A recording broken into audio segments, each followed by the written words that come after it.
ایک واقعہ مجھے یاد آ رہا ہے جسے میں چاہتا ہوں کہ آپ کی سماعتوں کے حوالے کر کے گفتگو کو ختم کروں۔ واقعہ دراصل یہ ہے کہ رسول رحمت صلی اللہ علیہ وسلم تشریف فرما تھے۔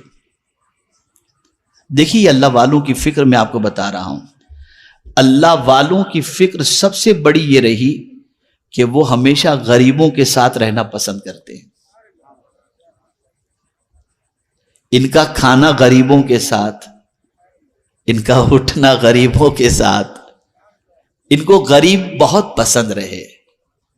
اور آج ہماری سوچ اتنی بدل گئی کہ ہمیں غریب پسند ہی نہیں ہے، چاہے سگا بھائی ہی کیوں نہ ہو۔ میں تھوڑا سا تھوڑی سی سوچ درست کر دوں۔ رسول رحمت صلی اللہ علیہ وسلم تشریف فرما تھے، ایک غریب صحابی تشریف لائے، ایک دم غریب۔ آقا کریم صلی اللہ علیہ وسلم ان سے گفتگو فرما رہے تھے، اتنے میں حضرت جبریل امین علیہ الصلاۃ والتسلیم تشریف لائے۔ سرکار، یہ جو آپ کے ساتھ غریب بندہ بیٹھا ہوا ہے نا، اس کی زندگی کل دوپہر تک کی ہے، کل دوپہر کو یہ اس دنیا سے کچھ کر جائے گا، دوپہر تک اس کی زندگی ہے۔ اب رسول رحمت صلی اللہ علیہ وسلم نے جبریل امین کی بات سنی تو فوراً سرکار صلی اللہ علیہ وسلم نے چاہا کہ اب اس کی عمر کل دوپہر تک کی ہے تو چلو کیوں نہ اسے پوچھ لیا جائے، اس کے کوئی ارمان ہو تو پورے کر دیے جائیں۔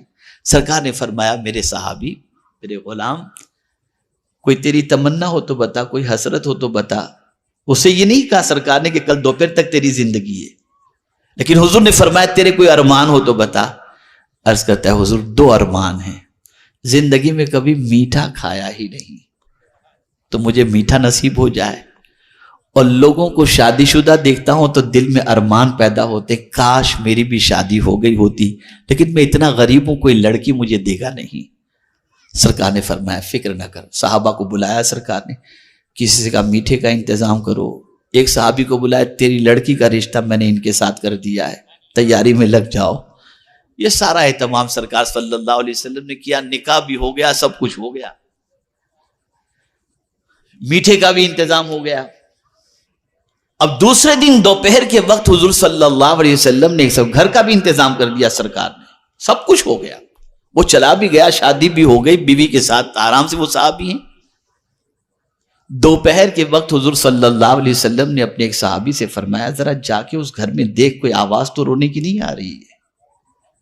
وہ گئے، وہ صحابی ظہر سے لے کر عصر تک اس کے گھر کے ان کے گھر کے قریب چکر لگانے لگے، کوئی آواز نہیں، کوئی رونے دھونے کی آواز نہیں۔ آئے حضور کے پاس، سرکار وہاں تو کوئی رونے دھونے کی آواز تو ہے نہیں، سب بالکل ٹھیک ٹھاک معاملہ ہے۔ تو سرکار نے رب کی بارگاہ میں عرض کیا، میرے مولا، جبریل نے لوح محفوظ پر دیکھ کر کے یہ بات کہی تھی کہ اس کی زندگی کل دوپہر تک کی ہے، لیکن وہ تو ابھی تک جی رہے ہیں، موت ٹلی کیسے؟ موت ٹلی کیسے؟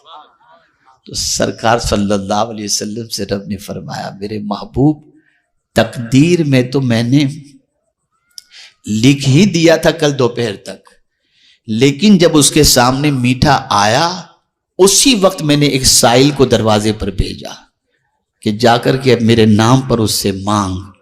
جب اس سائل نے اس سے مانگا، اللہ کے نام پہ دے، زندگی پر اس نے میٹھا نہیں کھایا تھا، لیکن میرے نام پر جب میٹھا مانگا گیا، اٹھا کر سارا میٹھا اس غریب کو دے دیا۔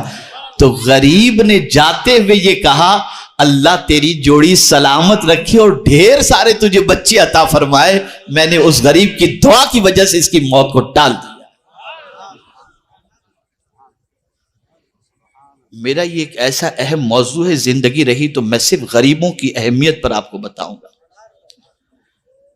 اس لیے کہ ہماری سوچ پوری الٹی ہو گئی۔ نہ غریب کے ساتھ بیٹھنا اچھا لگتا ہے، نہ غریب کے ساتھ ملنا اچھا لگتا ہے، نہ غریب کے ساتھ کھانا اچھا لگتا ہے، نہ غریب کے ساتھ مصافحہ اچھا لگتا ہے، نہ غریب کی دعوت اچھی لگتی ہے۔